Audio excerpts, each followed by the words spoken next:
Good morning, everyone. My name is Crystalline Faye, and I am inside my shed that I plan on turning into a tiny home. It was our first night sleeping here last night, and I think I told you last video that it's been raining here a lot, and it was pretty cold. Let me let me tell you. We tried this little portable heater to keep us and Lola warm. It did not work out as well as I would have hoped. Note, insulation is very important. So when people tell you you need insulation, they ain't just trying to get you to waste your money. Insulation is important. And I think that's something that a lot of people who don't know what they're talking about like to talk about. But I don't think you really know until you actually experience it for yourself.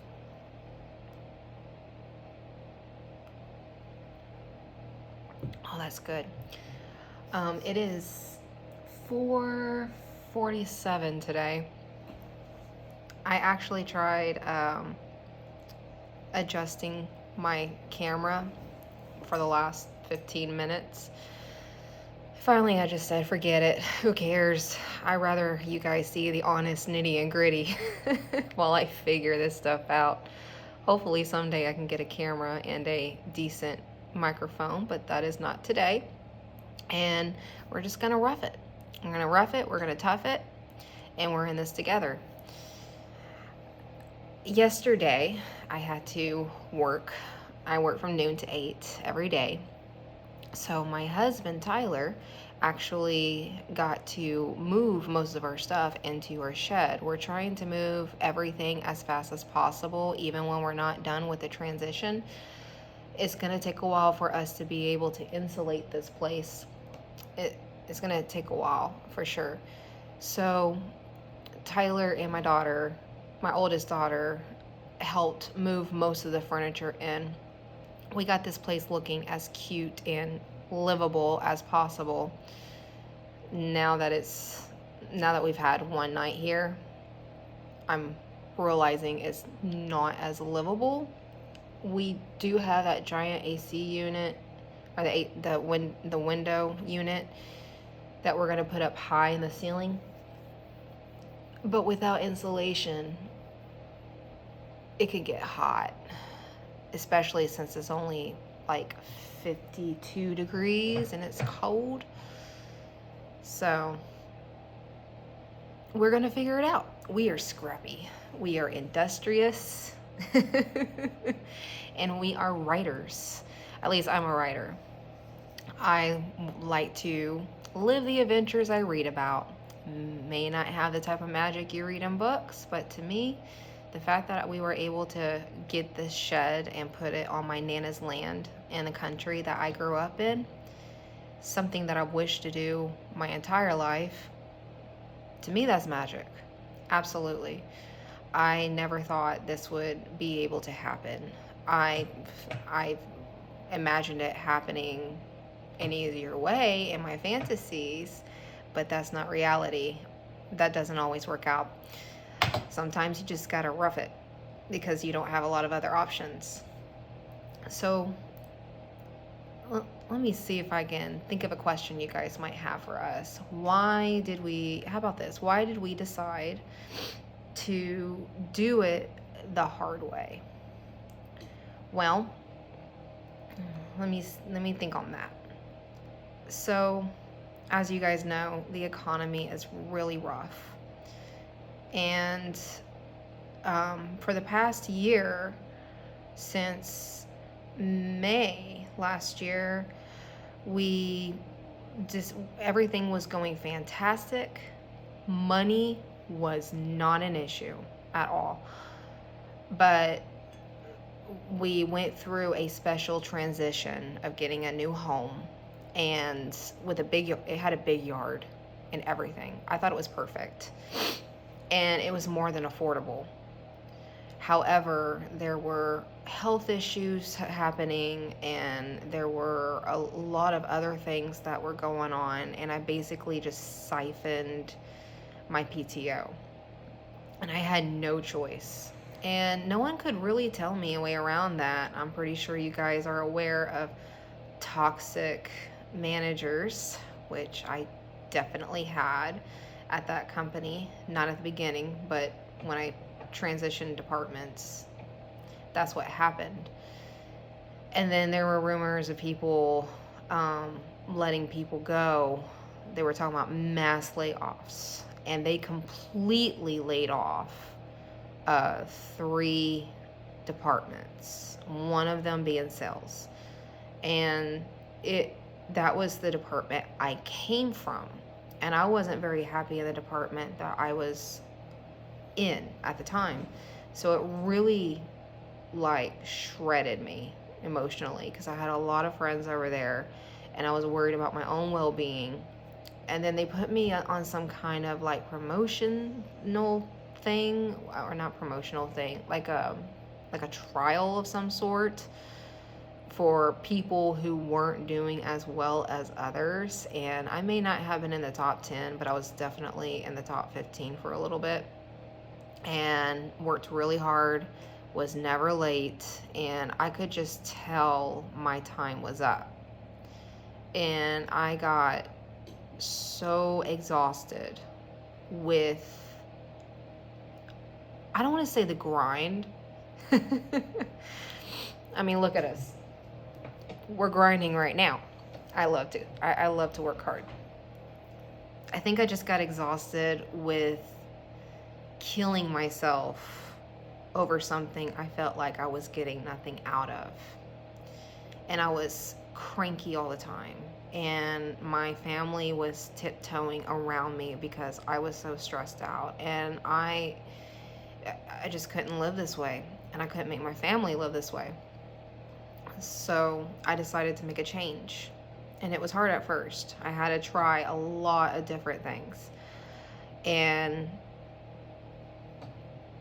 I can imagine people who would want to do what I do being scared to do it.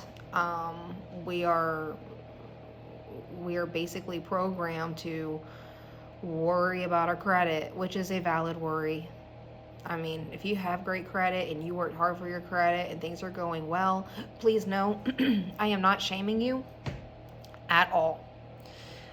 But we all have different lives, and we all go through different things in life. So in my case, I had perfect credit, and I had everything.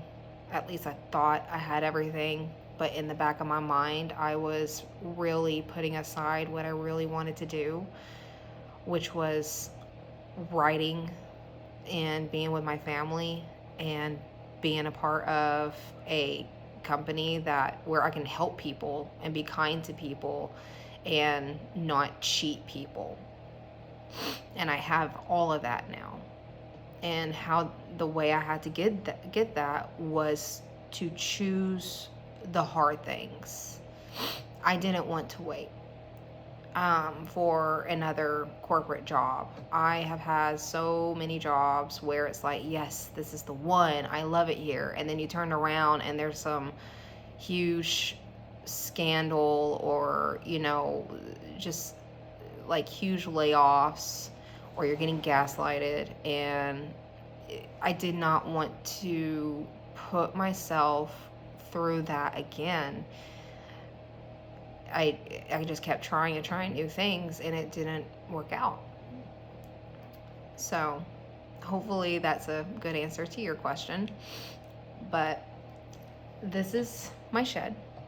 We are converting it into a tiny home. And let me give you a small tour of what we did in here so far. So, let's see.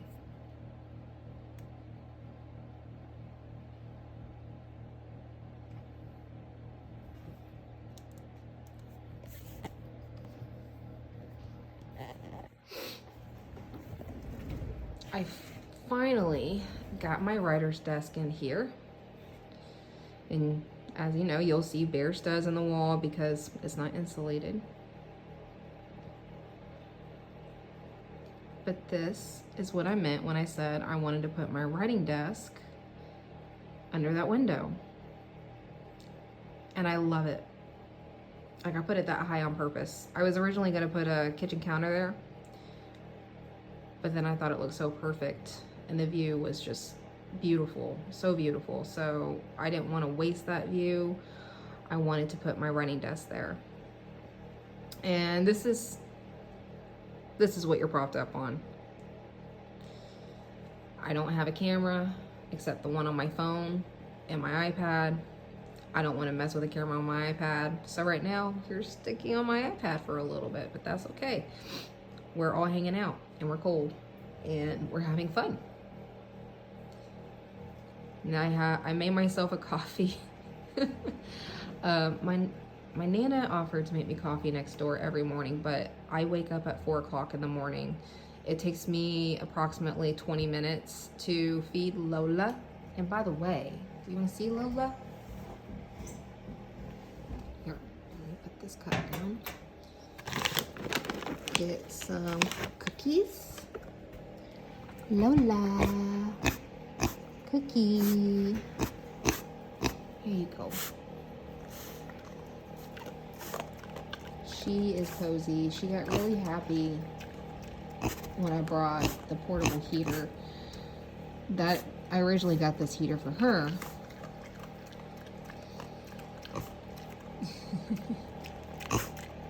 The light is making her eyes look red. I promise they're not red. She's got like hazel brown eyes. And she loves it out here. Here you go, sweetie.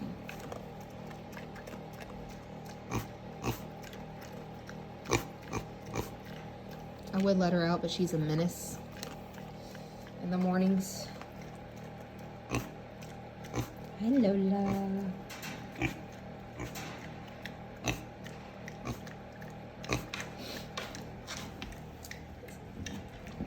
And there's Lola. She'll settle down in a moment. This is Braytac.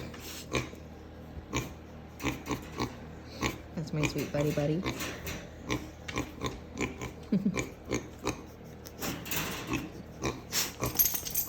And this is what we were able to bring in the shed. So there's that hole we're going to put the AC unit in. We put the beds here. It's actually really cozy. And we were able to bring in a little bit of furniture, the ones that we absolutely needed. And you're not gonna let me continue unless you get out for a little bit, are you? All right. I don't know if you know this, but pigs are like little babies. They when they throw hissy fits, and they make up their mind to throw a hissy fit, they don't stop until they're done. Here we go.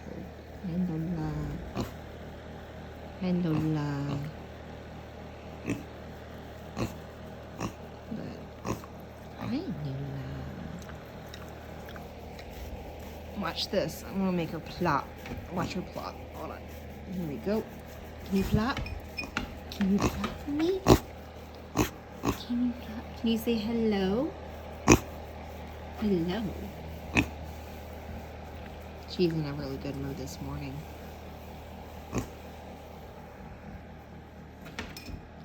Can you plot for mommy?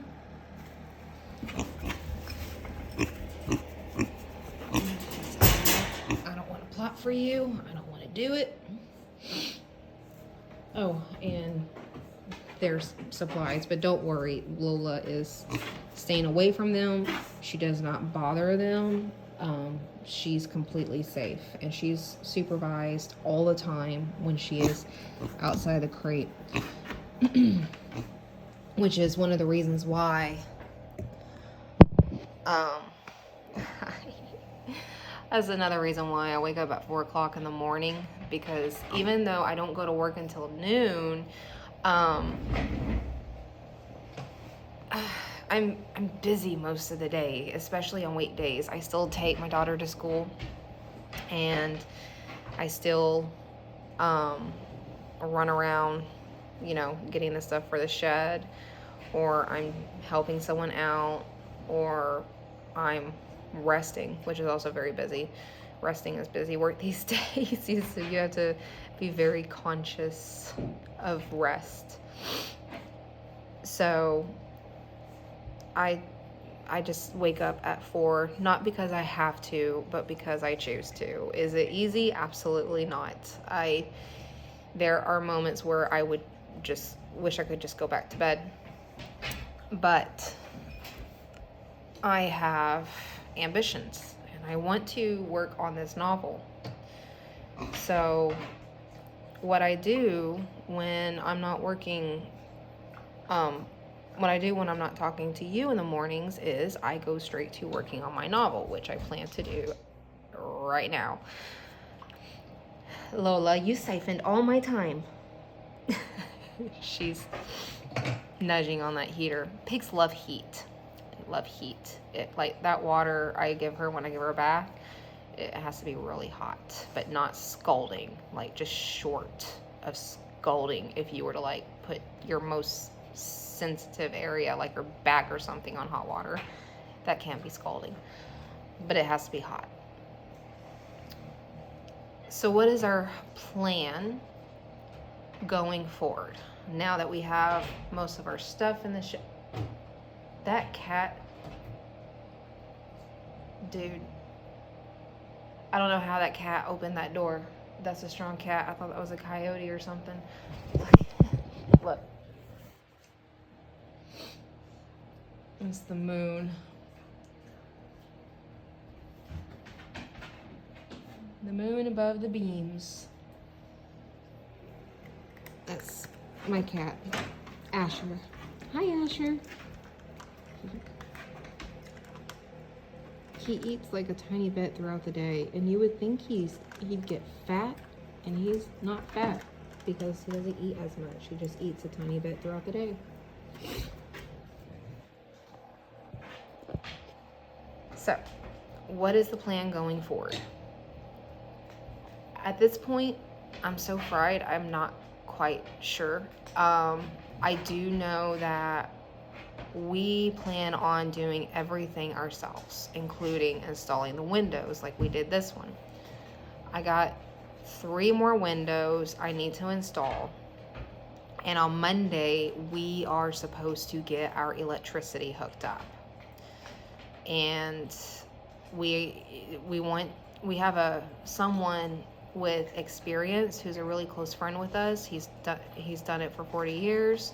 He's going to be the one to help us do that because he's been an electrician for 40 years, and we want to make sure that we do this part up to code. And just so you know, anytime you build on something, make sure that you get your builder's permit or things are up to code. The way I'm doing it may not be the best way to do it, but always practice safety. Just a little disclaimer for you. So, windows. I plan on putting a long window here next to the door. And it's going to be long ways standing up. And then there's another one that's going to be on the other side. I don't know if you can see that painter's tape there, but it's supposed to be like right on the outside of that painter's tape. And then I got an antique window, which is so pretty. And I'm definitely putting it right here, long ways. Because there's the woods are right there. Like it's right on the other side of this wall. So if it rains or whatever, I want to be able to see and enjoy that when I'm sitting here reading a book or working on my writing. So yeah, that's that's what we plan on doing next. We are basically taking it one step at a time because, again, we are doing this with nothing but cardboard and war math. There's not a lot for us to do all at once. We're taking this one step at a time. And if you have any other questions, please feel free to comment. And if you like this video, hit that subscribe button and like it. Okay, well, I'm going to get back to my writing now. If you are a writer, please feel free to tune in on my video. I'm doing a writing session video every morning when I write. Okay, thank you so much, and I hope you guys have a wonderful day. Bye.